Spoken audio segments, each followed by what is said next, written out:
Alright, hello everybody. Welcome to the unboxing for the GH5 from Panasonic.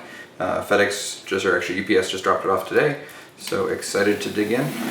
We purchased a few of these, so they came packaged in pairs in these little boxes. So you'll see just the standard retail packaging within these two packs. And recording this also on the GH5, so it's the first recording we've done on the camera. So right now this is in the 4K 150 megabit per second 422 mode. So excited to take a look at this footage.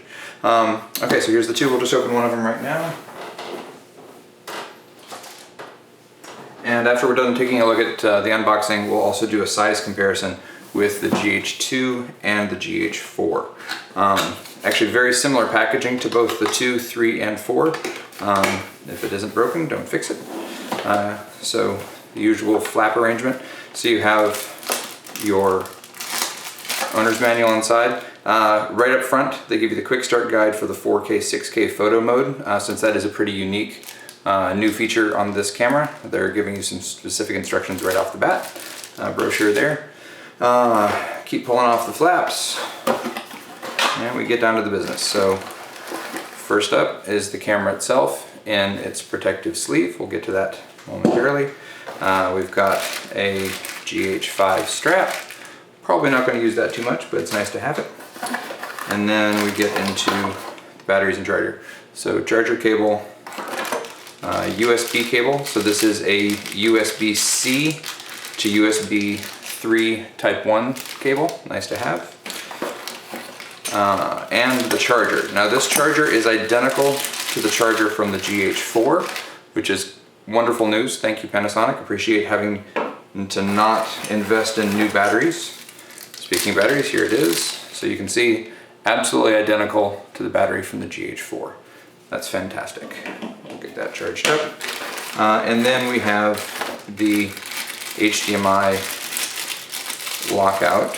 So this gives you your full-size HDMI and USB-C, the ability to lock both of them so that you don't have accidental disconnection in production. That's great. Okay, so that does it for the box. And one of the most important part, the camera itself, in its nice little protective sleeve. And there it is, the GH5. So it is slightly bigger than the GH4, very similar in form factor, very similar in feel. It's got a little bit more weight to it. The button layout is familiar but slightly different. There's a couple of different buttons. You're missing the flash on top in order to make room for the audio adapter, which we'll be getting soon.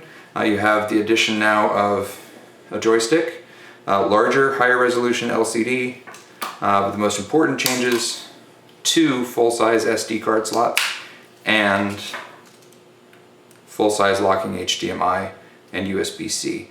Separate headphone and mic connector as you'd expect these days, external flash connector, and then the chip. I don't know if you can see that. The chip is internally stabilized, so you don't have to have a stabilized lens to be able to have stabilization in body.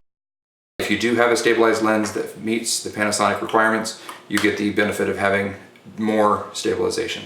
So now let's take a look at size comparison and weight. So looking at the venerable GH2, the GH4, let me move that up there so you guys can see it a little better.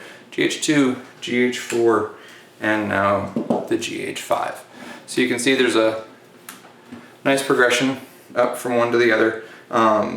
So I would put the 5 now midway between a GH4 and a Canon 5D. Maybe a little bit smaller than the midway point on the difference between a GH4 and a 5D. So you can get a sense from the back. So it's a tiny bit bigger in almost every dimension. So there you have it. Now let's look at weight. So starting smallest first, turn that on. So looking at the GH2, this is with a single battery and single card in each camera, so ready to shoot. we're looking at about 746 grams for the GH2. GH4, we're about 862, and the GH5, we're coming in at 1,028 grams.